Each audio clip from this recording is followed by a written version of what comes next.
Hello दोस्तों, स्वागत है आप सबका मेरे YouTube चैनल पर। मैं अमित भदौरिया आप सबका स्वागत करता हूं। जल्दी जल्दी आप सभी लोग लाइव आ जाइए और फिर हम अपनी क्लास को स्टार्ट करेंगे। आपको सबसे पहले कहना चाहूँगा जय हिंद, राधे राधे, जय भारत आप सभी को।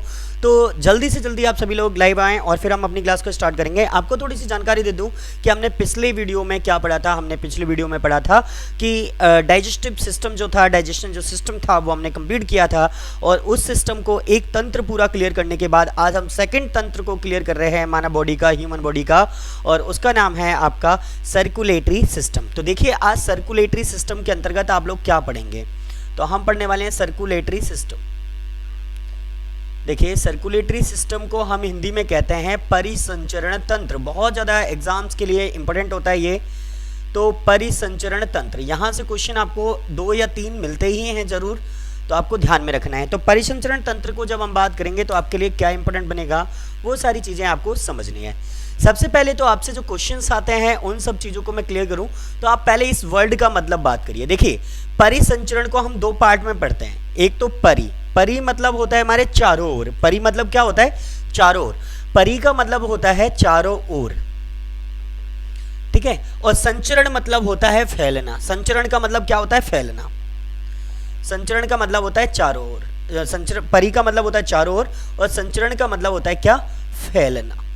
ऐसे आपको पहले तो परिसंचरण का अर्थ समझना है, अर्थात इसका मतलब होता है चारों ओर फैलना। अर्थात हमारे सिर से लेकर पैर तक चारों तरफ कौन सा तंत्र फैला हुआ है, आप कहेंगे परिसंचरण तंत्र फैला हुआ है। तो हमारे सिर से लेकर पैर तक कौन सा तंत्र फैला हुआ है, आप कहेंगे परिसंचरण। अर्थात परि का मतलब क्या होता है, चारों ओर, संचरण का मतलब होता है फैलना। ऐसे आपको पहले तो समझना है। अब आपसे क्वेश्चन आता है कि परिसंचरण तंत्र की खोज किसने की। देखिए परिसंचरण तंत्र की खोज जो की गई थी वो विलियम हार्वे नामक वैज्ञानिक ने की थी। यहां से जो क्वेश्चन सबसे ज्यादा आता है वो यही है, विलियम हार्वे। परिसंचरण तंत्र से एक क्वेश्चन आएगा कि इसकी खोज करने वाले वैज्ञानिक कौन थे, तो आपको याद रखना है वैज्ञानिक का नाम है विलियम हार्वे, ठीक है। विलियम हार्वे ने परिसंचरण तंत्र की क्या की थी, खोज की थी। अब आपसे एक क्वेश्चन पूछा जाएगा कि परिसंचरण है क्या, परिसंचरण है क्या। देखो खोज कर दी विलियम हार्वे ने, परि का मतलब चारों ओर, संचरण का मतलब फैलना। अब किस टाइप का परिसंचरण है, इसके अंतर्गत कौन कौन से अंकार करेंगे तो मैं बताऊं। देखो मानवों में जो हम सभी जीव हैं या मानव हैं, मोस्टली मानव बात करेंगे, मानवों में उच्च जाति का परिसंचरण तंत्र पाया जाता है। क्या होता है, उच्च जाति का परिसंचरण तंत्र पाया जाता है। मैं इसे लिखकर ज्यादा इसलिए पढ़ाता हूं जिससे आपको ये आसानी से पढ़ने में, समझने में, नोट्स बनाने में आसानी हो, तो समझना है इसको। तो मानवों में उच्च जाति का परिसंचरण तंत्र पाया जाता है। अब उच्च जाति का परिसंचरण तंत्र है तो इसे हम क्या कहेंगे, विकसित परिसंचरण तंत्र है। अर्थात ये क्या होता है, डेवलप्ड होता है। कैसा होता है, डेवलप्ड होता है, यानी पूर्ण विकसित। कैसा होता है, पूर्ण विकसित। अब कहीं से भी कोई कमजोर तो है नहीं कि ये चीज़ विकसित नहीं हुई है, वो चीज़ विकसित नहीं हुई है। हम शुरू से पढ़ते आ रहे हैं, हम यूकेरियोटिक कोशिकाओं के बने हैं, अर्थात ये पूरी तरह से डेवलप्ड होते हैं। तो ये आपको कुछ चीज़ें याद रखनी है। अब जब इस उच्च जाति का परिसंचरण तंत्र जब हमारी बॉडी में पाया जाता है तो इस बॉडी के अंतर्गत हम कितने चीज़ों को पढ़ते हैं वो आपको याद रखना है। देखिए मैं थोड़ा सा आपको आगे लेकर चल रहा हूँ। तो इस तंत्र के अंतर्गत, परिसंचरण तंत्र के अंतर्गत हमें 4 चीज़ों को पढ़ना है। मोस्टली हम 4 को पढ़ते हैं। कौन कौन से, सबसे इंपॉर्टेंट है वो है आपका ब्लड। क्या पढ़ेंगे, ब्लड। ब्लड से मतलब होता है आपका रुधिर, आप इसे रक्त भी कह सकते हैं, ठीक है, खून भी कह सकते हैं अपनी भाषा में। तो ब्लड पढ़ना है। दूसरा हमें पढ़ना है हार्ट। हार्ट कहते हैं हृदय। ये परिसंचरण तंत्र के ही भाग हैं जो मैं आपको पढ़ा रहा हूं। इसके बाद में हमें पढ़नी है रुधिर वाहिनियां, अर्थात ब्लड वेसल्स।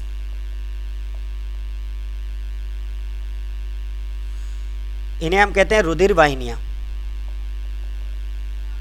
क्या कहते हैं, रुधिर वाहिनियां, ठीक है। और फिर हमारे पास कौन सी बचेंगी, वो बचेंगी लिम्फ। लिम्फ को हम क्या कहते हैं, लेशिका। ये भी आपके लिए इंपॉर्टेंट बनेगा। तो हमें ये 4 चीजें किसके अंतर्गत पढ़नी है, परिसंचरण तंत्र के अंतर्गत बननी है। चारों ही टॉपिक अपने आप में स्पेशल भूमिका निभाते हैं। चाहे तो हम इन्हें अलग अलग करके पढ़ लें, लेकिन मुझे आपको पूरा तंत्र क्लियर कराना है। आप सभी लोग तंत्र जानते होंगे।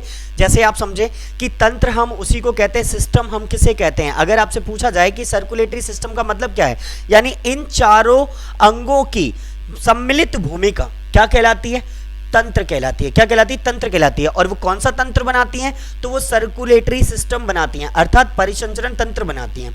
तो ये चारों अंग मिलकर क्या बनाते हैं, परिसंचरण तंत्र बनाते हैं। ऐसे आपको समझना है थोड़ा सा।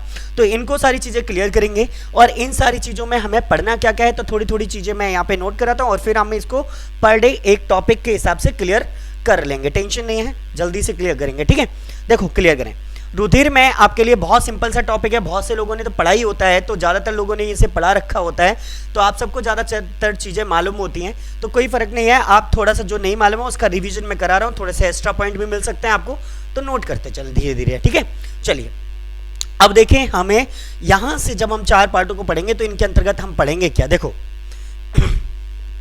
यह एक तरल माध्यम होता है। अगर हम बात करें, एक तरल है, रुधिर क्या होता है, एक तरल है और क्या करता है, संपूर्ण शरीर में फैला होता है।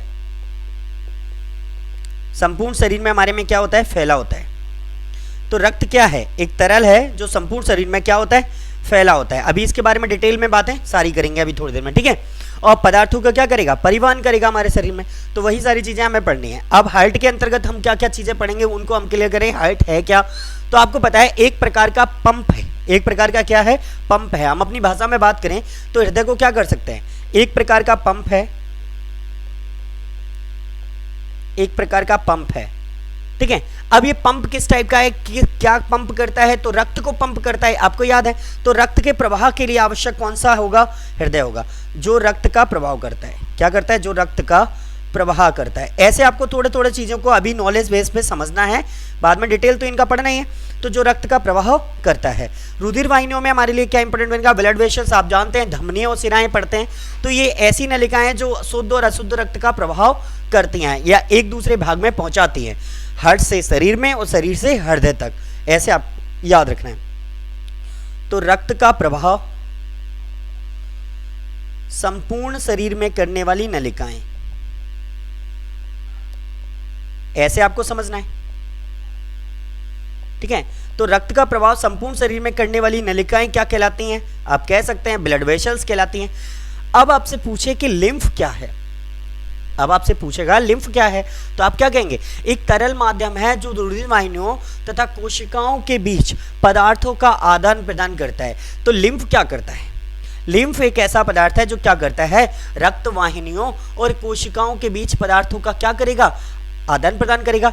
एक तरल माध्यम ही है, एक तरीके का क्या है, एक तरल माध्यम ही है। तो आप कह सकते हो एक तरल माध्यम ही है, एक तरल माध्यम ही है जो क्या करता है, जो क्या करेगा, जो रुधिर वाहिनियों मतलब ब्लड वेसल्स, इंग्लिश मीडियम वाले समझते रहे हैं ना, रुधिर वाहिनियों और कोशिकाओं यानी सेल्स के बीच, कोशिकाओं के बीच क्या करेगा, पदार्थों का संवहन करेगा। पदार्थों का क्या करेगा, संवहन करेगा। आपको बस इतनी चीजें समझनी है, पदार्थों का क्या करेगा, संवहन करेगा। इतनी सारी चीजें क्लियर करनी थी और ये इस तरीके से आपका थोड़ा परिसंचरण तंत्र के बारे में जो जानकारी देनी थी वो मैं क्लियर कर चुका हूँ। ठीक है, तो आपको समझना है। देखो, परिसंचरण तंत्र की खोज विलियम हार्वे ने करी। परि का मतलब होता है चारों ओर, संचरण का मतलब होता है फैलना। मानवों में उच्च जाति का परिसंचरण तंत्र पाया जाता है और जो कैसा होता है, पूर्ण विकसित होता है, डेवलप होता है। इसके अंतर्गत हम 4 अंगों को पढ़ते हैं। इन चारों अंगों की सम्मिलित भूमिका ही परिसंचरण तंत्र को बनाती है और यही परिसंचरण तंत्र हमें आगे चलकर पढ़ना है पूरा। अभी हम पढ़ने वाले हैं ब्लड यानी रुधिर, हृदय, रुधिर वाहिनियां और लसिका। तो इन्हीं को हम थोड़ा सा डिटेल बनाएंगे, चार्ट के तौर पर पढ़ेंगे। तो पहला टॉपिक हम लेने वाले हैं रुधिर। आप जल्दी से जल्दी मुझे बता दीजिए इतनी चीजें समझ में आई हैं तो फिर हम आगे बढ़ेंगे। ठीक है, तो ये सारी चीजें क्लियर हो गई हैं तो फिर हम आगे बढ़ने वाले हैं। क्लियर, चलो इसके बाद में आपके लिए कुछ और चीजें भी क्लियर कर देंगे। चलिए मैं इसे साफ कर रहा हूं।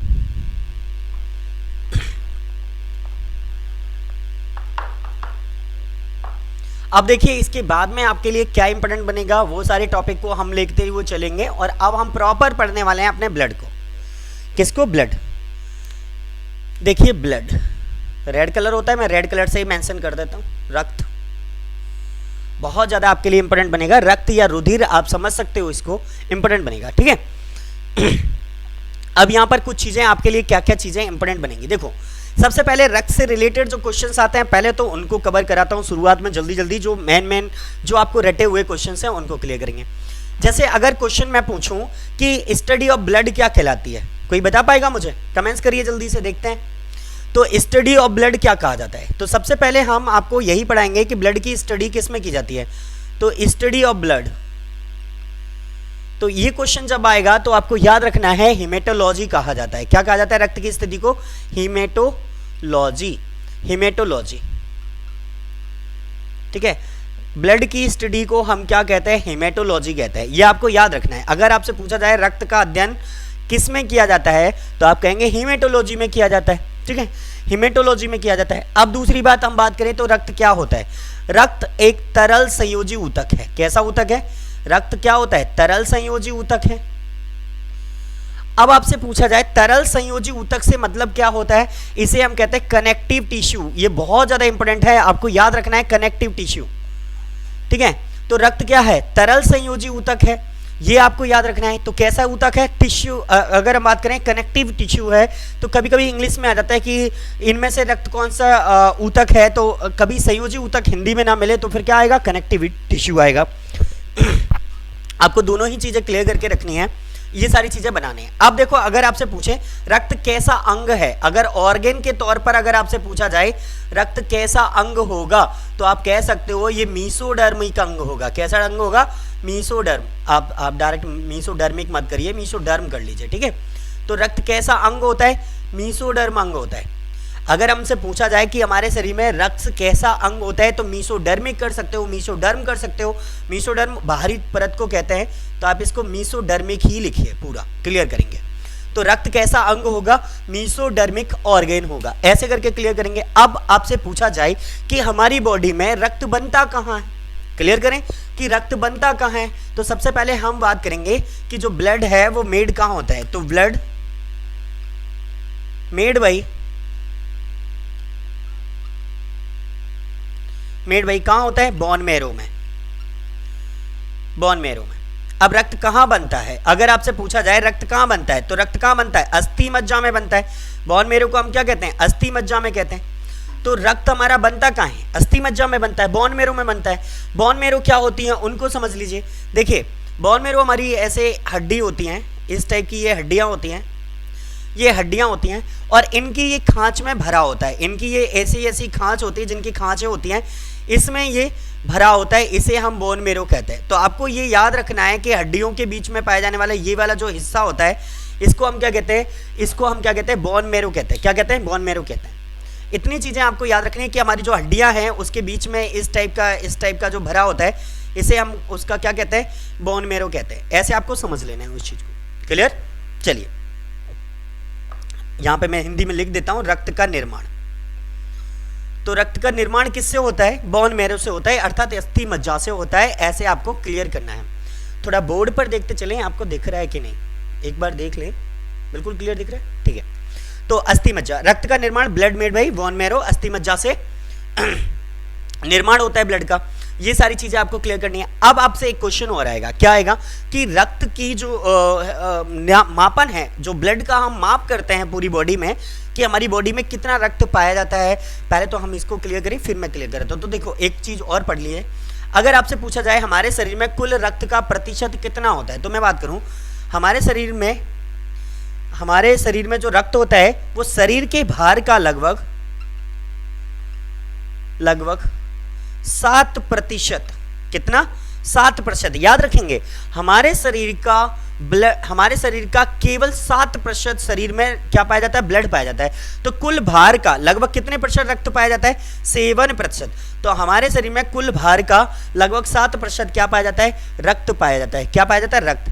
अब इसी को हम लगभग में बात करते हैं कि वयस्क में कितना होता है। वयस्क अगर पुरुष है वयस्क पुरुष है तो उसमें रक्त कितना होता है, तो आप सब लोग समझते हैं 5 से 6 लीटर, है ना, या आप लोग कह सकते हैं कि हमारे शरीर में रक्त कितना होता है, 5 से 6 लीटर होता है, ठीक है।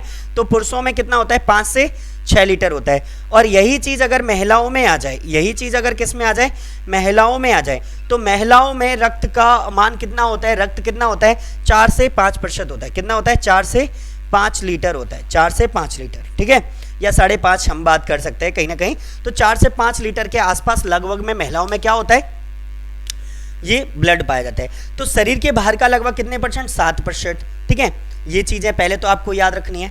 दूसरी चीज, वयस्क पुरुष में अगर रक्त कितना होगा, 5 से 6 लीटर होगा, महिलाओं में कितना होगा, 4 से 5 लीटर होगा। इतना क्लियर करने के बाद अब आपके लिए क्या इंपॉर्टेंट बनेगा, तो उन सारी चीजों को मैं क्लियर कराऊं।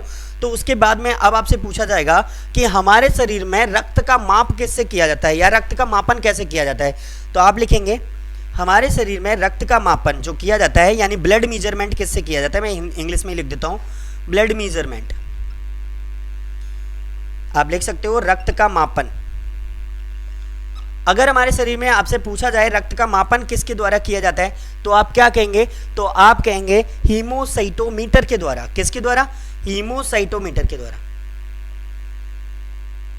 अब आप कहेंगे सर हीमोसाइटोमीटर तो हमने पढ़ा है कि आरबीसी की संख्या ज्ञात की जाती है। तो बेटा आप समझ लीजिए हमारे रक्त का रंग ही लाल होता है, तो रक्त को हम प्रॉपर तरीके से अगर बात करें तो आरबीसी को ही रक्त कहते हैं, ये समझना आप। तो आरबीसी की संख्या भी अगर क्वेश्चन ये दो तरीके से आता है कि आरबीसी की संख्या किससे ज्ञात की जाती है, तो आरबीसी की संख्या पूछी जाए या आपसे ब्लड का मापन पूछा जाए, तो दोनों ही चीजें हम किससे निकालते हैं, हीमोसाइटोमीटर से निकालते हैं। ऐसे आपको याद रखना है कि रक्त का मापन और आरबीसी की संख्या हम किससे काउंट कर लेते हैं, हीमोसाइटोमीटर से ज्ञात कर लेते हैं। अब इतनी सारी चीजें पढ़ने के बाद अभी आपको कुछ चीजें और क्लियर करानी है। जैसे अगर आपसे पूछा जाए रक्त की पीएच वैल्यू कितनी होती है, तो आप सभी लोग जानते हैं अच्छी तरीके से रक्त की पीएच वैल्यू 7.4 होती है। कितनी होती है, 7.4। अब 7.4 होती है तो ये कैसी होती है, एल्केलाइन होती है। कैसी होती है, क्षारीय होती है, एल्केलाइन। नेचर में कैसी होती है, एल्केलाइन अर्थात क्षारीय होती है। तो कैसी क्षारीय होगी, हल्की क्षारीय होगी। कैसी होगी, हल्की क्षारीय। या रक्त का पीएच मान कैसा होता है, हल्का क्षारीय होता है। ऐसे आप याद रखें, पीएच मान 7.4 होगा और ये कैसा होगा, हल्का क्षारीय होगा। तो कुछ चीजें आपने अभी तक पढ़ी जिनको मैं क्लियर कराता हूं, एक बार रिवीजन करा के फिर हम आगे बढ़ेंगे, क्योंकि अभी पूरा नहीं है, बहुत कुछ पढ़ना है अभी आपको इसमें। देखिए ब्लड स्टडी ऑफ ब्लड अगर कहेंगे तो क्या कहेंगे, हेमेटोलॉजी कहेंगे। क्या कहेंगे, हेमेटोलॉजी कहेंगे। कैसा ऊतक है, तो तरल संयोजी ऊतक है, यानी ये लिक्विड फॉर्म में पाया जाने वाला कनेक्टिव टिश्यू होता है। ऐसे आपको याद रखना है। पीएच वैल्यू कितनी होती है, 7.4 होती है। कैसा होगा, हल्का क्षारीय होता है। ऑर्गन कैसा होगा, तो मीसोडर्मिक ऑर्गन होता है। ऐसे आपको याद रखना है। शरीर के बाहर का अगर आपसे क्वेश्चन आए शरीर के बाहर का कुल कितना रक्त हमारे शरीर में पाया जाता है, तो आप कहेंगे 7%। अगर आप कहेंगे वयस्कों में रक्त की संख्या कुल कितनी होती है, तो आप कहेंगे लगभग में 5 से 6 लीटर होती है। अगर कहेंगे महिलाओं में कितनी होती है, तो आप कहेंगे 4 से 5 लीटर होती है। महिलाओं में कहेंगे तो क्या कहेंगे, 4 से 5 लीटर होती है। देखो शरीर के बाहर का लगभग 7%। तो आप जानते हैं पुरुषों के अपेक्षा महिलाओं का वेट, बॉडी वेट जो होता है वो कैसा होता है, कम होता है। तो इसी कंडीशंस में क्या होता है कि यहाँ पर दिक्कत आ जाती है। तो महिलाओं में रक्त की मात्रा कैसी होगी, कम होगी। तो कंडीशंस वही है, थोड़ा सा लॉजिक लगाना है, क्लियर हो जाएगा। रक्त का निर्माण कहाँ होता है, अगर ये क्वेश्चन आए तो आपको कहना है हमारे बोन मैरो में होता है, अस्थि मज्जा में होता है। अगर आपसे पूछा जाए रक्त का मेजरमेंट या मापन कहाँ किया जाता है, तो आप कह सकते हैं हीमोसाइटोमीटर में होता है, और इससे हम आरबीसी की संख्या भी ज्ञात करते हैं। तो एक ही बात है, दोनों चीजों को आपको क्लियर करना है। आई होप आपने क्लियर कर लिया होगा। जल्दी जल्दी बता दीजिए क्लियर है, तो फिर मैं इसको साफ करूंगा और आगे बढ़ेंगे, ठीक है। बाकी की कोई अगर परेशानी आती है, कोई भी चीजें आती है, तो आप कमेंट्स कर दीजिए, है ना, और व्हाट्सएप पर मुझे मैसेज कर दीजिए, मैं सारी चीजें आपकी क्लियर कर दूंगा, ठीक है। चलिए चलो आगे बढ़ते हैं। फिर इसके बाद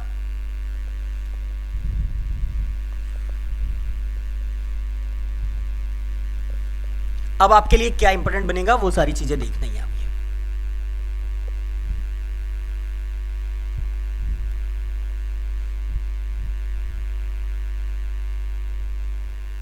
देखिए बहुत सारी चीजें हमें क्लियर करनी है। अभी हमने ब्लड पढ़ा था, ठीक है। ब्लड को अभी हम और भी थोड़ा सा डेप्थ चलेंगे अभी पढ़ने के लिए, आरबीसी वगैरह के अंतर्गत पढ़ेंगे। जैसे अगर आपसे कुछ क्वेश्चंस आ जाएं, कैसे आएंगे वो क्वेश्चन क्लियर कराता हूं। जैसे अगर आपसे पूछा जाए ब्लड था ना, जो अभी हम पढ़ रहे थे, रक्त, ये आपसे पूछा जाए कि रक्त कैसे मिलकर बना होता है, तो आपको याद होना चाहिए कि रक्त जो होता है प्लाज्मा और कणिकाओं से मिलकर बना होता है। प्लाज्मा और किससे? कणिकाओं से मिलकर बना होता है। प्लाज्मा तो प्लाज्मा ही होती है, आपको याद रखना है प्लाज्मा, और कणिकाओं को हम कार्पुल्स कहते हैं। ठीक है, तो कणिकाएं आपके लिए इंपॉर्टेंट बन जाएंगी। अब कणिकाएं क्यों इंपॉर्टेंट बनेंगी? प्लाज्मा और कणिकाओं से मिलकर बात करेंगे तो इनका तो मैं एक कभी चार्ट क्लियर कराऊंगा थोड़ी देर में, तो आपको क्लियर कराऊंगा कि रक्त किससे मिलकर बना होता है। अगर अभी तो समझ लीजिए प्लाज्मा और कणिकाओं से मिलकर बना होता है, तो रक्त किससे मिलकर बना होता है? रक्त बना होता है, ऐसे लिख लीजिए, रक्त बना होता है किससे? आपको समझना है, प्लाज्मा और कणिकाओं से मिलकर बना होता है। अभी डिटेल चलेंगे, एक पूरा चार्ट क्लियर कराऊंगा तो आपको सारी चीजें समझ में आ जाएंगी। अभी रक्त के जो पॉइंट्स हैं वो पहले क्लियर करें, फिर हमें क्या है कणिकाएं थोड़ी मोस्टली और प्लाज्मा वगैरह को इनको डिटेल डिस्क्राइब करेंगे, तो मैं सारी चीजें क्लियर कराऊंगा। थोड़ी देर पेशेंस रखेंगे, सारे क्वेश्चन आपके क्लियर कराऊंगा। ठीक है, तो रक्त बना होता है किसका? प्लाज्मा और कणिकाओं का बना होता है। अब हमारे लिए क्या इंपॉर्टेंट बनेगा कि यहां से प्लाज्मा और कणिकाओं का तो रक्त बन गया, तो रक्त का रंग कैसा होता है? आप कहते हैं लाल होता है। रक्त का रंग कैसा होता है? लाल होता है। अब यहीं से क्वेश्चंस आपको बहुत ज्यादा क्लियर करने हैं। देखिए, सबसे पहले तो यही आ जाता है कि रक्त का रंग लाल होता है, तो रक्त का रंग लाल किसके कारण होता है, तो ये आपको याद रखना है। तो सबसे पहले रक्त का रंग लाल होने का कारण होता है उसमें पाई जाने वाली ऑक्सी हीमोग्लोबिन। कौन सी? Oxy haemoglobin. देखो मैं बताऊं, रक्त का रंग लाल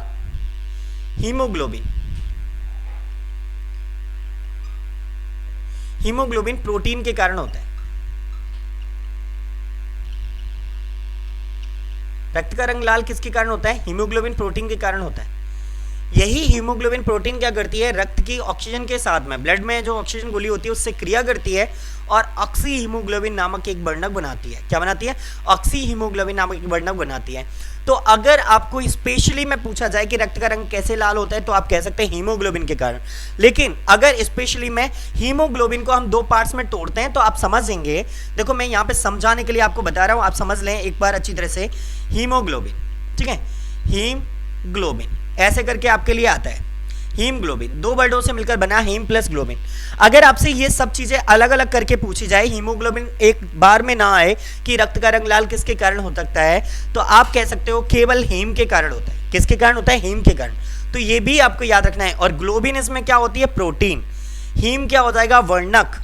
हीम क्या हो जाएगा? वर्णक। और ये क्या हो जाएगा? प्रोटीन। हम टोटल संयुक्त रूप से दोनों को प्रोटीन कह देते हैं कि हीमोग्लोबिन प्रोटीन के कारण होती है, लेकिन रक्त का रंग स्पेशली जो लाल होता है वो किसके कारण होता है? हीम के कारण होता है। ऐसे आपको समझना है। तो रक्त का रंग लाल किसके कारण होता है? आपको बताना है कि हीम के कारण होता है स्पेशली। लेकिन अगर एग्जाम में हीमोग्लोबिन दिया है तो आपका यही सही है ना। अलग से दिया है हीम तो आप हीम लगाएंगे, हीमोग्लोबिन भले ही दिया हो नहीं लगा सकते, आप क्या लगाएंगे? हीम लगाएंगे। लेकिन आजकल ये एग्जाम में इस तरीके से पूछना बंद कर दिया है, हीमोग्लोबिन ही आता है तो आप सीधे सीधे हीमोग्लोबिन को ही क्लियर करेंगे या उसको आंसर्स में लगाएंगे। ठीक है, चलो। तो ये कुछ चीजें हैं जिन्हें आपको अलग से याद रखना था। अब देखो मैंने रक्त का रंग लाल बता दिया आपको, हीमोग्लोबिन के कारण होता है। अब रक्त का रंग लाल क्यों होता है कि अगर ये चीजें आपको पूछी जाएं तो आप कह सकते हो हीमोग्लोबिन प्रोटीन के कारण। अब ये हीमोग्लोबिन किससे प्रतिक्रिया करता है रक्त में? तो ऑक्सीजन से प्रतिक्रिया करता है और क्या बनाता है? ऑक्सी हीमोग्लोबिन नामक वर्णक बनाता है। अब ये ऑक्सी हीमोग्लोबिन वर्णक बनाता है तो पूरे ब्लड में जो सर्कुलेट करता है ऑक्सी हीमोग्लोबिन वाला ब्लड ही करेगा। इससे हमारा ब्लड का रंग कैसा हो जाता है? रेड हो जाता है। नेचर में कैसा हो जाता है? रेड हो जाता है। तो अभी मैं बात करूंगा हीमोग्लोबिन की मात्रा शरीर में कितनी होती है, क्या होती है, वो सारी चीजें क्लियर करेंगे। पहले उससे आगे कुछ चीजें और। अब रक्त में एक तो प्रोटीन हो गई जिसके कारण रक्त का रंग क्या हो गया? लाल हो गया। अब रक्त में कौन सा तत्व पाया जाता है, ये क्वेश्चन आ जाता है। रक्त में तत्व कौन सा पाया जाता है? एलिमेंट्स। ये थोड़ा सा आपसे बहुत ज्यादा क्वेश्चंस आते हैं, रक्त में तत्व कौन सा पाया जाता है। तो आपसे अगर कभी भी क्वेश्चन आए रक्त में कौन सा तत्व पाया जाता है तो आप कहेंगे Fe अर्थात आयरन। तो रक्त में कौन सा तत्व पाया जाता है? आयरन पाया जाता है। आपको ये याद रखना है, आयरन को हम हिंदी में लोहा कहते हैं। क्या कहते हैं? लोहा। तो रक्त में कौन सा तत्व पाया जाता है? आयरन पाया जाता है या लोहा पाया जाता है। तो देखिए आपको यहां पर क्या करना है, आयरन की कमी और अधिकता से हमारे शरीर में कुछ रोग हो जाते हैं। कमी और अधिकता से कुछ रोग हो जाते हैं। अब कमी से कौन सा रोग हो जाता है? आप सभी लोगों ने पढ़ा है एनीमिया, ठीक है, आप सभी लोगों ने पढ़ा है, वो रोग है एनीमिया, ठीक है। एनीमिया रोग को हम क्या कहते हैं? तो अरक्तता कहते हैं। क्या कहते हैं? अरक्तता, शुद्ध हिंदी में हम कैसे कहते हैं, अरक्तता कहते हैं, ये आपको याद रखना है, ठीक है। यानी खून की कमी, एक सिंपल भाषा में बात करें तो हम क्या कह सकते हैं, खून की कमी। आपको याद आ रहा होगा लिवर में भी मैंने थोड़ा सा बताया था आपको कि जो हीमोग्लोबिन होता है वो मोस्टली कंट्रोल करके लिवर रखता है, तो लिवर जो है खून की कमी को इधर उधर करने में सहायता करता है, या कम करेगा ज़्यादा करेगा। तो लिवर में जब डिस्टर्बेंस होगा तो ये सारी चीज़ें परेशानी हो जाती हैं। तो आप जान सकते हो कि रक्त में कौन सा तत्व पाया जाएगा, लोहा पाया जाएगा। अगर लोहे की कमी हो जाएगी तो हमें कौन सा मतलब रोग हो जाएगा, वो एनीमिया हो जाएगा। कौन सा हो जाएगा, एनीमिया। और अधिकता से क्या होगा, तो ये भी आपको याद रखना है, तो अधिकता से होता है लोहमयता। कौन सा रोग, लोहमयता। तो इसको दोनों को आपको याद रखना है, लोहमयता रोग, ठीक है। अब लोहमयता रोग में होता क्या है, इन चीज़ों को आपको मैं बता दूं तो थोड़ा सा समझेंगे। सबसे पहले ये रोग जो हुआ था, सबसे पहले ये रोग अफ्रीका की एक बांटू आदिवासी थे। अफ्रीका के कौन से आदिवासी, बांटू आदिवासियों को हुआ, ठीक है। आपको इतना समझना है, सबसे पहले जो लोहमयता रोग था वो किसको हुआ था, अफ्रीका की बांटू आदिवासियों को हुआ था। बांटू आदिवासियों को क्यों हुआ था, क्योंकि ये लोहे के बर्तनों में शराब पीते थे। तो आप लोगों ने देखा होगा कि जितने भी लोग हैं हमारे आसपास रहने वाले लोग जो अल्कोहलिक है, जो शराब पीते हैं, उन लोगों को आपने देखा होगा कि वो लोग जो है वो कांच के बर्तनों में शराब पीते हैं या थर्माकोल के बर्तनों में शराब पीते हैं। लोहे के बर्तनों में कोई शराब नहीं पीता। क्यों नहीं पीता, क्योंकि अगर हम लोहे के बर्तनों में ये शराब पियेंगे तो जो हम स्टील का जो बर्तन है, लोहे का जो बर्तन है, वो ये रिएक्ट करेगा उसके साथ में, अल्कोहल रिएक्ट करेगा उसके साथ में, और वो आयरन की मात्रा ज़्यादा कर देगा। और जब ऐसा लोग नियमित करेंगे तो उनके अंदर क्या हो जाएगा, लोहमयता रोग हो जाएगा, जिससे शरीर पर क्या निकल आएंगी, गिल्टियाँ निकल आएंगी। तो बहुत ज़्यादा कुछ ऐसा अजीब सा रोग होता है। तो आपको याद रखना है, कमी से एनीमिया, अरक्तता होता है, अधिकता से क्या होता है, लोहमयता। सबसे पहले किसे हुआ था, अफ्रीका की बांटू आदिवासियों को ये रोग हुआ था, ठीक है। और तब से ये रोग चलन में है कि लोहे की अधिकता के कारण ये रोग हमसे हो जाता है। तो हमें बैलेंस डाइट करना होगा, ना तो कम चाहिए ना ज़्यादा चाहिए, बीच का चाहिए, ठीक है। चलिए, अब आपसे पूछा गया कि तत्व भी आपने समझ लिया, अब क्या होगा, तो मैं बताऊं। देखो, अगर आपसे पूछा जाए कि रक्त कैसा होगा, क्या रक्त पानी में घुलनशील होता है, तो आप कह सकते हो कि रक्त का पीएच मान 7.4 होता है, अर्थात क्षारीय होता है, और क्षारीय वस्तुएं पानी में घुलनशील होती हैं। तो आप कह सकते हो कि यह पानी में कैसा होगा, घुलनशील होगा। तो रक्त, अगर कभी क्वेश्चन आए, ये सीजीएल वगैरह थोड़े से पूछ लेते हैं, तो आपको याद रखना है उस टाइप का कि अगर कभी पूछा जाए क्या रक्त पानी में घुलनशील होता है, आप कह सकते हो हाँ होता है। तो रक्त पानी में कैसा होगा, घुलनशील होगा। रक्त पानी में घुलनशील होता है, क्लियर। तो रक्त पानी में क्या करता है, घुल जाता है, ऐसे आपको याद रखना है। तो रक्त पानी में कैसा होता है, घुलनशील होता है, क्लियर करेंगे। अब इसके बाद में क्या पढ़ना है आपको, ब्लड के कार्य, फंक्शंस ऑफ ब्लड, ठीक है। अब फंक्शंस ऑफ ब्लड पढ़ेंगे, फंक्शंस ऑफ ब्लड, ठीक है, रक्त के कार्य। अब देखिए, आप हमारी बॉडी में रक्त ये पाया जाता है, तो क्यों पाया जाता है, इसके कार्य क्या क्या क्या होंगे, तो वो सारी चीजें मैं क्लियर कर रहा हूं। सबसे पहले तो शरीर की रोगों से क्या करेगा, रक्षा करेगा, शरीर की रोगों से रक्षा, टू हेल्प डिसीज, ठीक है। तो शरीर की रोगों से क्या करता है, रक्षा करता है। अब इसके बारे में बात करें तो क्या करेगा, शरीर का ताप नियंत्रित करेगा, कंट्रोल बॉडी टेम्परेचर, शरीर का ताप नियंत्रित करेगा, कंट्रोल बॉडी टेम्परेचर, आप चाहो तो लिख सकते हो साथ साथ में, जो इंग्लिश मीडियम में बोलता चल रहा हूं, कंट्रोल बॉडी टेम्परेचर करेगा, ठीक है। फिर क्या करेगा, हमारे घाव को भरेगा, क्या करेगा, घावों को भरता है, ठीक है। घाव को भरने में सहायता कौन करता है, रक्त करता है। इसके बाद में अगर हम बात करें तो आपके लिए क्या होगा, उत्सर्जी पदार्थ व हार्मोन का संवहन करेगा, उत्सर्जी पदार्थ व हार्मोन्स का क्या करेगा, संवहन करेगा, उत्सर्जी पदार्थों व हार्मोन का संवहन करेगा, ठीक है, देखो सबसे पहले शरीर की क्या कर रहा है, रोगों से रक्षा कर रहा है। शरीर का टेम्परेचर क्या कर रहा है, नियंत्रित कर रहा है। हमारे शरीर के घाव को भरने में कौन सहायता करता है, ब्लड करता है। उत्सर्जित पदार्थों व हार्मोन का संवहन शरीर में कौन करेगा, वो भी ब्लड करेगा, क्योंकि जितनी भी चीजें जहां से भी निकलती हैं उन सब का परिवहन कराने वाला कौन होता है, उन सब का परिवहन कराने वाला आपका कौन होगा, वो होगा आपका रक्त होगा। तो ऐसे करके आपको सारी चीजें क्लियर करनी थी। अभी मुझे जल्दी जल्दी बता दीजिए आपको इतनी चीजें क्लियर हुई हैं कि नहीं हुई हैं, जल्दी जल्दी कमेंट करें। चलिए क्लियर है। देखिए आज की जो क्लास है वो प्रीमियर क्लास है, तो आपको अगर कोई भी डाउट आता है तो आप मुझे व्हाट्सअप करके क्लियर कर सकते हैं। सारी जानकारियां मैं आपको देता रहूंगा, कोई दिक्कत नहीं है, है ना। वैसे मैं अपनी तरफ से कोई कसर नहीं छोड़ रहा हूं, आपको सारी चीजें क्लियर कराकर चलता हूं। फिर भी कोई पॉइंट रह जाता है, अगर कोई चीज नहीं समझ में आती तो आप मुझे मैसेज करके बाकायदा पूछ सकते हैं, कोई दिक्कत नहीं आएगी वहां पर, है ना। चलिए नमस्कार, चलिए आगे बढ़ते हैं फिर यहाँ पे।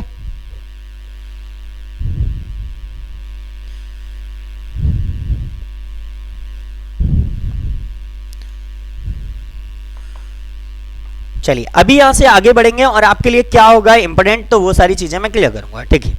इसके बाद में आपको कुछ चीजें पढ़नी है तो मैं क्लियर कराने वाला हूं आपके लिए। देखेंगे कि आपको क्या क्या चीजें इंपॉर्टेंट बनेंगी। देखो मैंने अभी रक्त का आपको केवल कितना बताया कि रक्त किससे मिलकर बना था, प्लाज्मा और कणिकाओं से मिलकर बना था।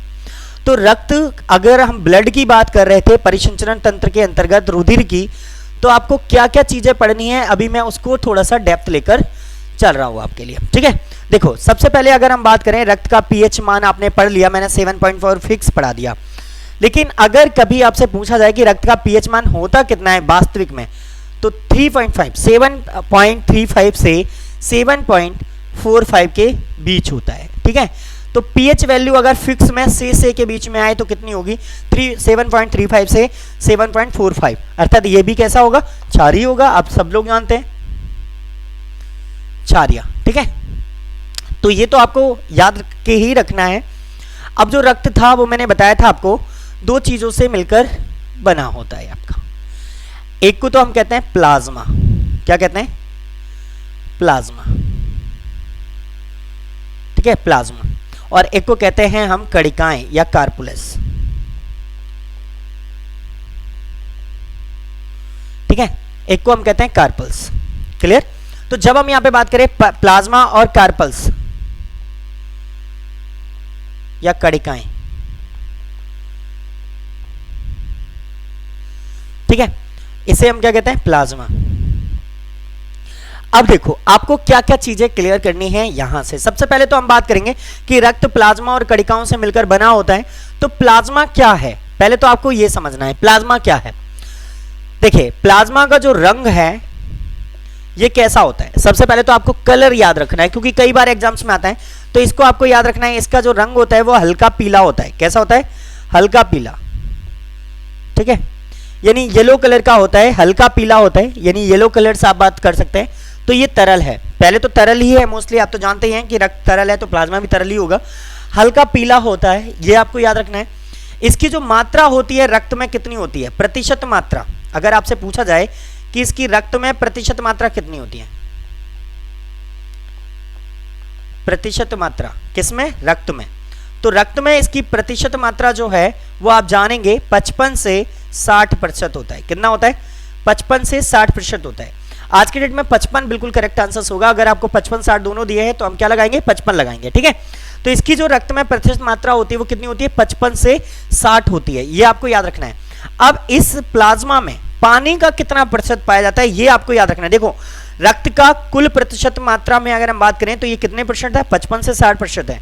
तो इसमें पानी का प्रतिशत कितना पाया जाता है, ये क्वेश्चन कई बार आता है कि प्लाज्मा में पानी का प्रतिशत कितना होता है। तो प्लाज्मा में पानी का प्रतिशत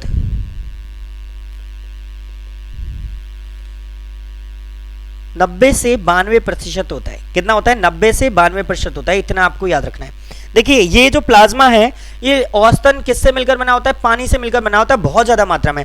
तो इसमें 90 से 92% क्या होता है, पानी होता है, ऐसे आपको याद रखना है, इंपॉर्टेंट बनेगा। और बाकी प्रतिशत में क्या होगा, बाकी में क्या होगा, जैसे 90 से 92% में तो क्या गया, क्या पानी, और बचा क्या, तो बाकी में जो पाए जाते हैं वो अकार्बनिक तत्व पाए जाते हैं। कैसे तत्व पाए जाते हैं, कार्बनिक तत्व पाए जाते हैं। कौन से तत्व, कार्बनिक तत्व। कार्बनिक तत्व को हम ऑर्गेनिक कहते हैं, एलिमेंट्स, ऑर्गेनिक एलिमेंट्स पाए जाते हैं इसमें, कार्बनिक तत्व पाए जाते हैं। अब वो कार्बन तत्व कौन कौन से होंगे तो मैं बता दूं, 7% में तो पाई जाएगी प्रोटीन, प्लाज्मा में 7% क्या होगी, प्रोटीन। सेकंड में क्या होगा तो मैं बात करूं तो 0.9% क्या पाए जाएंगे, लवण, लवण मतलब साल्ट, ठीक है, 9% में क्या पाए जाएंगे, लवण पाए जाएंगे। और फिर बचा क्या तो 0.1% में क्या पाया जाएगा, ग्लूकोज पाया जाएगा। क्या पाया जाएगा, ग्लूकोज। तो 1% में क्या होता है, 0.1% में होता है ग्लूकोज। ऐसे करके आपको याद रखना है। देखिए प्लाज्मा कैसा होता है, हल्के पीले रंग का द्रव होता है या तरल होता है, हल्के पीले रंग का द्रव, ऐसे आप याद रखते हो, ठीक है। प्रतिशत मात्रा कैसी होती है, रक्त, प्रतिशत मात्रा रक्त में कितनी होती है, 55 से 60%। प्लाज्मा में पानी का प्रतिशत कितना होता है, 90 से 92%। बाकी मात्रा में क्या पाए जाते हैं, कार्बनिक तत्व, कितने परसेंट, 7%, 0.9%, 1%। अब अगर आपसे पूछा जाए, देखिए मैंने सारी चीजें पढ़ा दी, मैंने आपको एक चीज नहीं पढ़ाई कि प्लाज्मा है क्या। सर हमें यही नहीं समझ में आता रक्त में प्लाज्मा क्या है। मैं बताता हूं, देखो प्लाज्मा क्या होता है, पचे हुए भोजन एवं हार्मोन का शरीर में जो संवहन करते हैं वो कौन करते हैं, प्लाज्मा करते हैं। पहले तो इसका ये कार्य आपको याद रखना है। और अगर आपसे पूछा जाए कि प्लाज्मा वास्तव में है क्या, तो आपको याद रखना है कि जब प्लाज्मा से हम फाइब्रिनोजन प्रोटीन को निकाल लें तो शेष बचा पदार्थ क्या कहलाता है, प्लाज्मा कहलाता है। तो आपको मैं एक बात बता दूं कि यदि रक्त से, या हम बात करें यदि प्लाज्मा से, ऐसे आप याद रखिए, यदि प्लाज्मा से फाइब्रिनोजन प्रोटीन को निकाल दिया जाए, यदि प्लाज्मा से फाइब्रिनोजन प्रोटीन को निकाल दिया जाए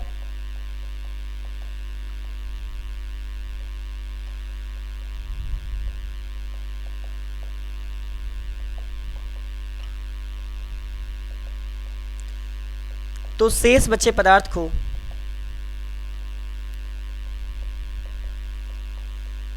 सीरम कहते हैं। क्या कहते हैं, सीरम कहते हैं। ये आपको याद रखना है।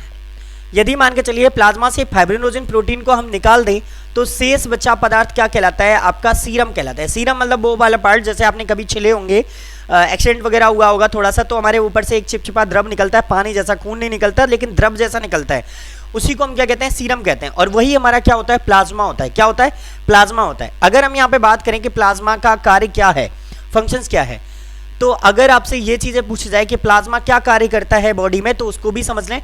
तो पचे हुए भोजन एवं हार्मोन का संवहन कौन कराता है, पचे हुए भोजन व हार्मोन का संवहन कौन कराएगा, प्लाज्मा कराएगा। तो पचे हुए भोजन और प्लाज्मा का, पचे हुए भोजन व हार्मोन का संवहन कौन करेगा, प्लाज्मा करेगा। कहां करेगा, आपकी बॉडी में करेगा। ऐसे करके आपको प्लाज्मा को पहले क्लियर करना था, मैंने वो सारी चीजें क्लियर कराई हैं आपको। आई होप आपको सारी चीजें क्लियर हो गई होंगी। देखिए प्लाज्मा को एक बार रिवाइज कराता हूं दोबारा से। प्लाज्मा कार्य क्या है, पचे हुए भोजन व हार्मोन का संवहन करना। एक रक्त में ही पाया जाने वाला एक तरल होता है जिसका रंग हल्का पीला होता है। कैसा होता है, हल्का पीला होता है।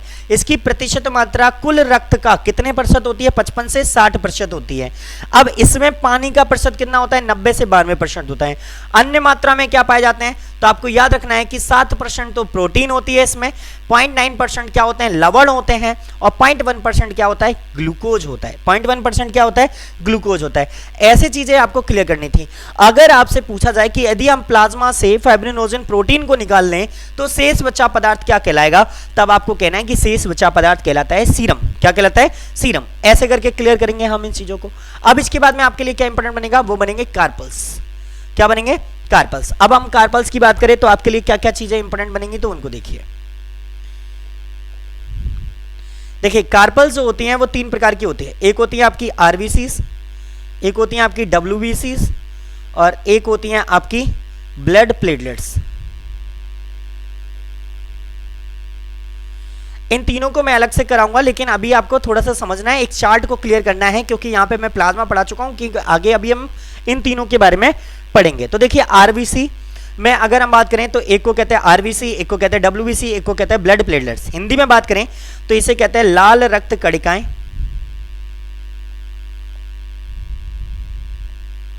आप लाल रक्त कणिकाएं बोल सकते हो, रुधिर कणिकाएं बोल सकते हो, हिंदी है शुद्ध, आप समझ सकते हैं। इसे कहते हैं श्वेत रुधिर कणिकाएं।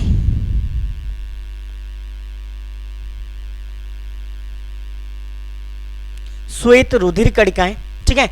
और अगर हमसे बात करी जाए कि ब्लड प्लेटलेट्स को क्या कहेंगे, तो आपको याद रखना है कि इसे हम रक्त बिंबाणु कहेंगे। रक्त बिंबाणु क्या कहेंगे? रक्त बिंबाणु कहेंगे। अगर हम इंग्लिश में बात करें तो इसे क्या कहेंगे? Red blood carpals. इसे क्या कहेंगे? White blood carpals.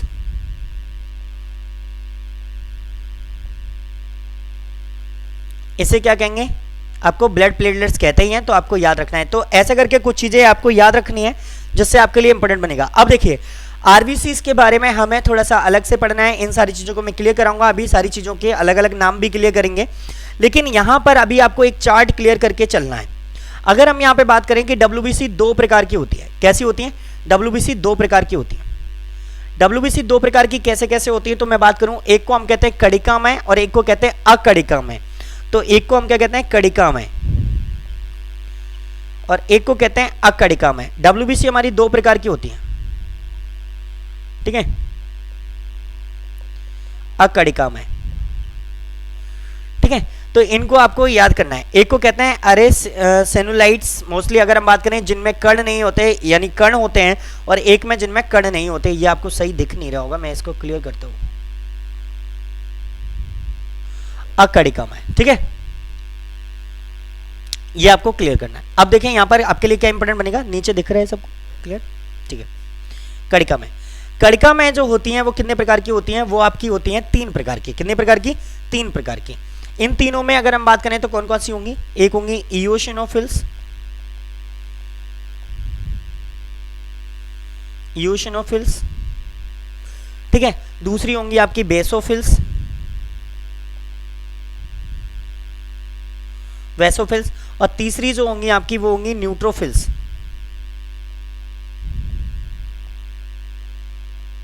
तीसरी जो होंगी आपकी वो क्या होंगी? न्यूट्रोफिल्स होंगी, ठीक है। तीसरी कौन सी होंगी? न्यूट्रोफिल्स होंगी। इसके बाद में आती हैं अकणिकामय। अकणिकामय जो होती है वो 2 प्रकार की होती है।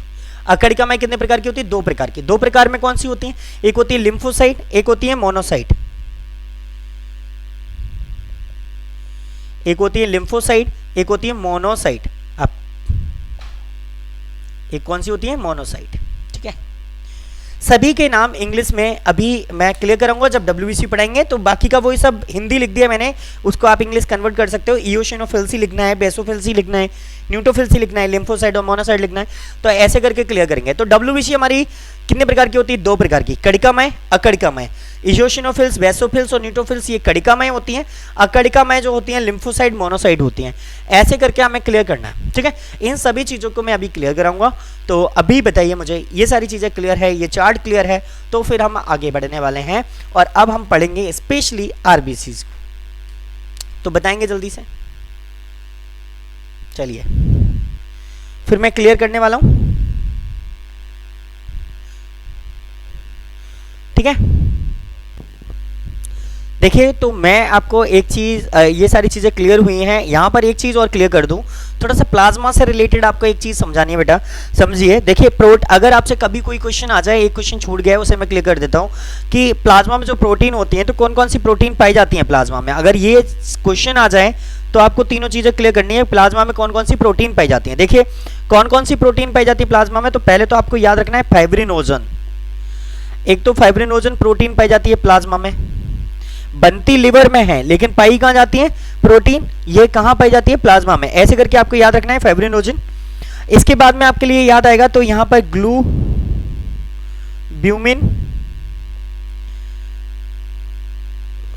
ग्लूबिमिन, ये आपको याद रखना है। और आपके लिए क्या इंपॉर्टेंट बनेगा, तो अगर आपसे याद गएगा एल्ब्यूमिन,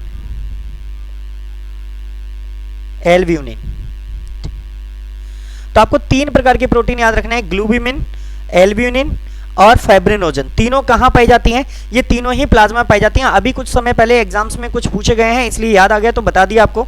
तो याद रखेंगे फाइब्रिनोजन, ग्लूबिमिन ग्लोब्यूमिन, एल्ब्यूमिन, ये 3 प्रकार की प्रोटीन्स होती हैं जो आपको याद रखनी है। ये कहाँ पाई जाती हैं? प्लाज्मा पाई जाती हैं। देखिए मैंने अभी आपको बताया था कि ये प्लाज्मा कितना होता है पूरे शरीर का, रक्त में कितने % पाया जाता है? आपका 55 से 60% पाया जाता है प्लाज्मा। कितने %? 55 से 60%। तो कार्पल्स कितनी पाई जाएंगी? यानी अगर आपसे पूछा जाए कि ब्लड कार्पल्स कितना होगा तो आप कह सकते हो इसको, ये आपकी होंगी, अगर हम बात करें 45 से 60, अगर हम बात करें 45 से 50%, ठीक है। 40 से 45 मान कर ही चलिए, ऐसे कर ले आप, 45 से 40 या 40 से 45%। देखिए अगर ये 60 है तो ये कितना होगा? 40। अगर ये 55 है तो ये कितना होगा? 45। ऐसे आपको समझना है। अगर ये 55 है प्लाज्मा तो ये कितना होगा? 45 होगा। तो आज की डेट में ये 45 ही ज़्यादातर पढ़ा जाता है। कभी इससे पहले एग्जाम्स में 60% और यहाँ पर ये 40% आता था, तो ऐसे करके आपको क्लियर करना है। तो कणिकाएं इतनी होती हैं और ये सभी कणिकाएं ये 40 से 45% में ही हम पढ़ेंगे। और अभी हमें पढ़ना इन्हीं को है, तो मैं उन्हीं को पढ़ाना चालू करता हूँ आपको। और आज आप पढ़ेंगे किसको? आरबीसी को। तो आरबीसी को ही मैं क्लियर कराने वाला हूँ, ठीक है आपको। चलिए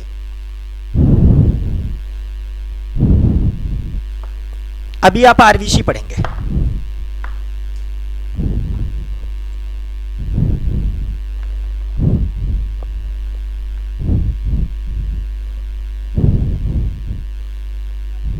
ठीक है, अभी देखिए आप क्या पढ़ना है? अभी आरबीसी पढ़ना है।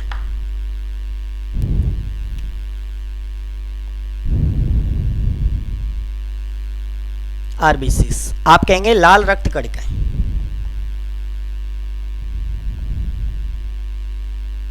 लाल रक्त कणिका। अब आपको एक चीज और बताऊं, आरबीसी का एक और नाम है, इन्हें हम कहते हैं एरिथ्रोसाइट। क्या कहते हैं? एरिथ्रोसाइट। इन्हें एक और नाम से जानते हैं, एरिथ्रोसाइट बोल सकते हो आप, इरिथ्रोसाइट बोल सकते हो। इरिथ्रो लिख लो आप लोग, बहुत से लोग कंफ्यूज होंगे, फिर इरिथ्रोसाइट भी पढ़ते हैं। तो इनका एक और अन्य नाम होता है आरबीसी का। अगर आपसे पूछा जाए तो आरबीसी का एक अन्य नाम होगा जिसे हम क्या कहेंगे? इरिथ्रोसाइट कहेंगे। क्या कहेंगे? इरिथ्रोसाइट। अब इरिथ्रोसाइट में आपके लिए क्या इंपॉर्टेंट बनेगा वो देखिए। देखो लाल रक्त कणिकाओं का एक अन्य नाम क्या होता है? इरिथ्रोसाइट। ठीक है, सबसे पहले कुछ चीजें, निर्माण कहाँ होता है इनका? अगर आपसे पूछे निर्माण कहाँ होता है तो आप कहेंगे लाल अस्थि मज्जा में। लाल अस्थि मज्जा में इनका निर्माण कहाँ होगा? लाल अस्थि मज्जा में। अर्थात आप कह सकते हैं रेड बोन मैरो। इसे क्या कहते हैं? Red bone marrow. तो इनका निर्माण कहाँ होता है? लाल अस्थि मज्जा में होता है। ठीक है, अगर हम बात करें कि आरबीसी का जो जीवन काल है, जीवन काल यानी इनका टाइम पीरियड कितना होता है, तो आप कह सकते हो इनका जीवन काल 20 से 125 दिन का होता है। कितने दिन का होगा? 20 से 125 दिन का होता है। अब क्वेश्चन आए कि अगर आपसे पूछा जाए कि जीवन काल तो हो गया, तो इनकी मृत्यु कब होती है? इनकी मृत्यु कहाँ होती है? अगर इनसे पूछा जाए कि आरबीसी की मृत्यु कहाँ होती है, तो आरबीसी की जो मृत्यु होती है वो प्लीहा में होती है। कहाँ होती है? प्लीहा। प्लीहा को हम स्प्लीन इंग्लिश में कहते हैं और शुद्ध हिंदी में से तिल्ली कहा जाता है। क्या कहा जाता है? तिल्ली। तो आप ये तीनों ही जो नाम है वो आपके प्लीहा के ही हैं। तो आपको थोड़ी सी चीजें याद रखनी है कि प्लीहा, स्प्लीन या तिल्ली, ये आपके लिए वेरी वेरी मोस्ट इंपोर्टेंट बनेगा। तो देखिए इसे क्या कहते हैं। देखो अगर आपसे पूछा जाए आरबीसी की मृत्यु कहाँ हो रही है? प्लीहा में, ऐसे आपको समझना है। अगर आपसे क्वेश्चन ऐसे आ जाए कि आरबीसी का कब्रिस्तान, बूचड़खाना, शमशान घाट किसे कहा जाता है, तो देखो जहां पर हमारी मृत्यु होती है, हमें जलाया जाता है, तो हम कहाँ जाते हैं? शमशान में जाते हैं, कब्रिस्तान में जाते हैं। तो वही सारी चीजें आपको याद रखनी है कि जब हम बात करें कि जब मृत्यु होने के बाद हमारी आरबीसी कहाँ मर रही है? प्लीहा में। तो इसीलिए आरबीसी का कब्रिस्तान, बूचड़खाना या शमशान घाट किसे कहेंगे? प्लीहा को। तो इसे आप चाहो तो लिख सकते हो प्लीहा को या तिल्ली को, कुछ भी लिख सकते हो आप। प्लीहा को आरबीसी का कब्रिस्तान, बूचड़खाना या शमशान घाट कहते हैं।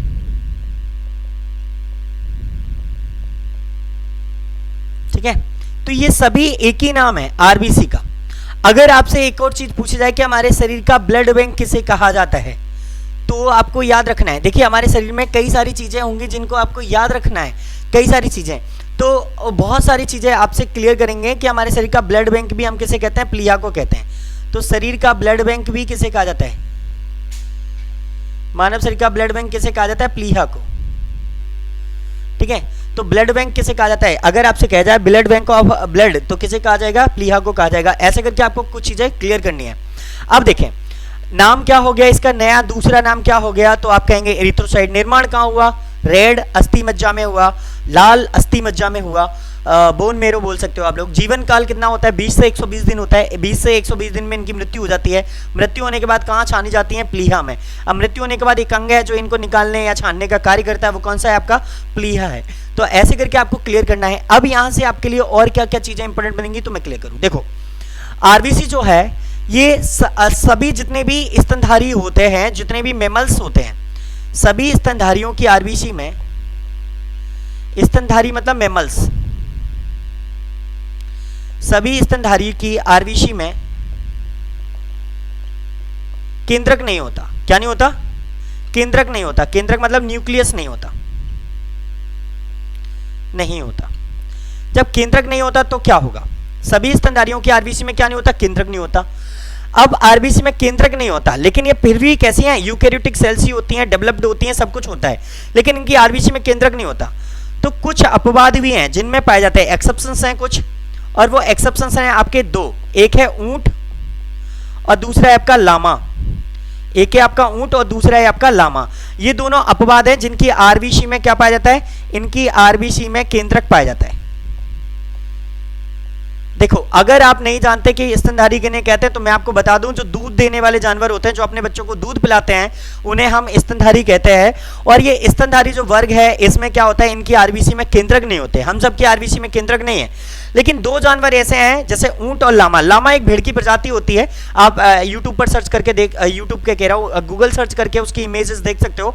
भेड़ की प्रजाति है जो ठंडे प्रदेशों में पाई जाती है। तो लामा, तो इन दोनों में क्या होता है कि आरबीसी में केंद्रक पाया जाता है, इनके आरबीसी में केंद्रक पाया जाता है, जबकि इन और सभी की आरबीसी में केंद्रक नहीं पाया जाता, जितने भी स्तनधारी जीव होते हैं उनके में। अब अगर अपन से क्वेश्चन पूछा जाए कि आरबीसी की कुल प्रतिशत मात्रा कितनी होती है? प्रतिशत मात्रा, देखिए पहले तो मैं कुल रक्त में आरबीसी का प्रतिशत मात्रा बता रहा हूं, तो आपको याद रखना है। अगर ये क्वेश्चन आता है कि मानव शरीर में आरबीसी की कुल प्रतिशत मात्रा कितनी होगी, तो आप कह सकते हो 40 to 45% होती है। ठीक है, तो कुल रक्त में आरबीसी का प्रतिशत कितना होगा? मतलब जो कणिकाएं हैं, टोटल कणिकाएं थी कितने परसेंट? 40 से 45। तो 40 से 45 जो कणिकाएं थी उनमें भी 40 से 45% किसका होगा? आरबीसी का होगा। समझ रहे हो? देखो ओवरऑल अभी हमने पढ़ा था कि कणिकाएं जो होती हैं, कणिकाएं जो होती हैं वो 40 to 45% होती हैं कुल रक्त का।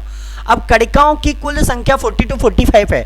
अब इनकी 40 और 45 को हम 100 मानकर बात करें तो 45% या लगभग 40% किसकी होती है? आरबीसी की। उसके बाद बच्ची कुची में डब्ल्यूबीसी और ब्लड प्लेटलेट्स आ जाएंगी। तो ऐसे आपको समझना है, वो सारी चीजें क्लियर करनी है। तो कुल प्रतिशत मात्रा कितनी होती है? 40 से 45। लेकिन अगर आए कुल संख्या कितनी होती है आरबीसी की, अगर यही क्वेश्चन ऐसे आए कि आरबीसी की कुल संख्या कितनी होती है, तो आपको याद रखना है इनकी कुल संख्या होती है 45 से 50 लाख। 45 से 50 लाख इनकी कुल संख्या होती है हमारे शरीर में। तो इनकी कुल संख्या अगर आपसे पूछी जाए तो 45 से 50 लाख प्रति घन सेंटीमीटर क्यूब होती है। ऐसे करके आपको याद रखना है। तो इनकी हम बात करें प्रति घन मिलीमीटर, सेंटीमीटर नहीं मिलीमीटर में बात करेंगे, तो 45 से 50 लाख प्रति घन मिलीमीटर, ऐसे याद रख लो, प्रति घन मिलीमीटर होती है। अगर कभी भी ऐसे क्वेश्चन में आता है तो आपको क्लियर करना है। तो 45 से 50 लाख आएगा मोस्टली, अगर आता भी है तो, कि आरबीसी की कुल संख्या कितनी होती है? 45 से 50 लाख होती है, प्रति घन मिलीमीटर होती है। इतना अपन को क्लियर करना था। अब इसके बाद में हमारे लिए क्या क्या चीजें इंपॉर्टेंट बनेंगी, उन सारी चीजों को मैं क्लियर कराऊंगा। ठीक है, तो उन सारी चीजों को मैं क्लियर करूंगा। अभी देखिए आपको और क्या क्या चीजें इंपॉर्टेंट बनेंगी, तो उन सारी चीजों को मैं क्लियर करूंगा। ठीक है, पहले मुझे बताइए इतनी सारी चीजें क्लियर है क्या आपकी? देखो एक बार रिवीजन कराता हूं फटाफट। नाम क्या है? एरिथ्रोसाइट। निर्माण कहां होता है? अस्थि मज्जा में। जीवन काल कितना होगा? 20 से 120 दिन। कुल प्रतिशत मात्रा कितनी होगी? 40 से 45%। संख्या कितनी होगी? 45 से 50 लाख प्रति घन मिलीमीटर होगी। मृत्यु कहां होती है आरबीसी की? प्लीहा में होती है। प्लीहा को आरबीसी का कब्रिस्तान, बूचड़खाना या शमशान घाट कहते हैं, और इसे शरीर का ब्लड बैंक भी कहा जाता है। ठीक है, सभी स्तनधारियों की आरबीसी में क्या पाया जाता है? केंद्रक पाया जाता है। जैसे अगर हम बात करें सभी स्तनधारी जीवों की आरबीसी में केंद्रक नहीं पाया जाता, लेकिन ऊंट और लामा ऐसे दो जानवर हैं जिनकी आरबीसी में केंद्रक पाया जाता है। ऐसे करके आपको क्लियर करना है। ठीक है, थोड़ी देर वेट करते हैं और उसके बाद मैं आपको क्लियर कराता हूं। तो जल्दी जल्दी आप क्लियर करके बता दें देखिए तो आपको अभी पढ़ना है, जैसे कि अगर हम बात करें इन सब के बाद में अगर अपन से पूछा जाए कि आरबीसी जो है इसकी संख्या किससे ज्ञात की जाती है, तो मैंने पहले भी पढ़ाया जैसे आपको, संख्या ज्ञात की जाती है हीमोसाइटोमीटर से। ठीक है, यहां पर भी नोट कर लीजिए जैसे आपको कभी भूले ना, हीमोसाइटोमीटर से। तो आरबीसी की संख्या किससे ज्ञात की जाती है, हीमोसाइटोमीटर से हम आरबीसी संख्या ज्ञात करते हैं।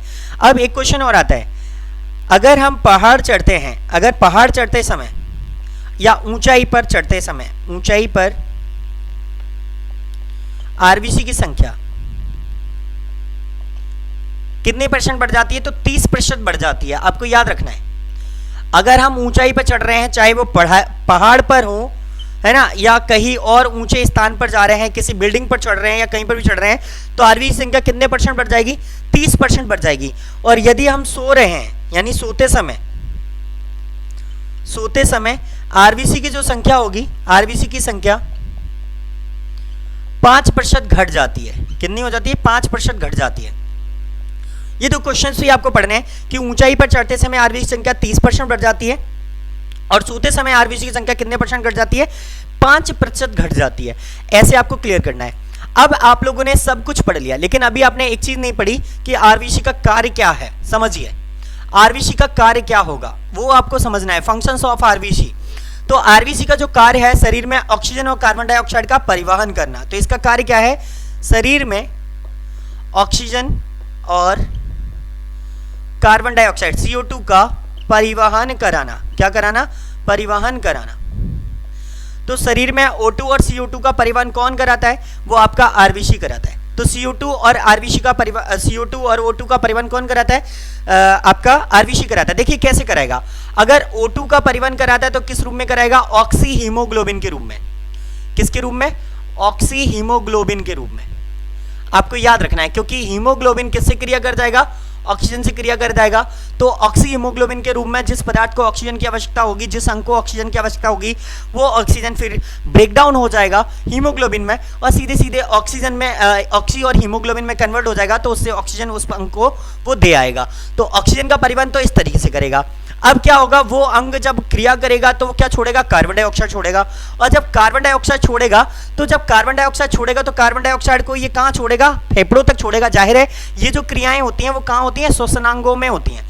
श्वसनांगों में मतलब रेस्पिरेटरी अंगों में। रेस्पिरेटरी अंग मतलब फेफड़े हैं हमारे शरीर में, तो आपको याद रखना है उनमें ये क्रियाएं होती हैं। तो ऑक्सीजन लेते हैं और शरीर तक पहुंचाते हैं उसी भाग में, फिर ये कार्बन डाइऑक्साइड को इकट्ठा करेंगे, CO2 को इकट्ठा करेंगे और CO2 को हम क्या कहेंगे, कार्बोक्सी हीमोग्लोबिन। क्या कहेंगे, कार्बोक्सी हीमोग्लोबिन।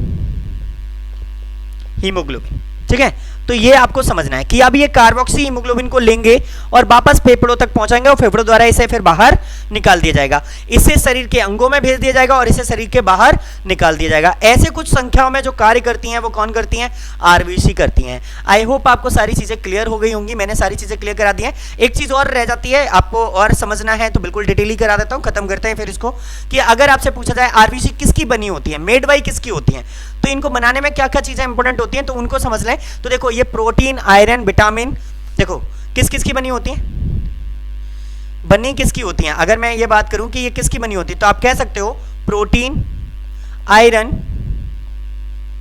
विटामिन, और विटामिन में B12 बात कर सकते हैं, विटामिन B12 और फॉलिक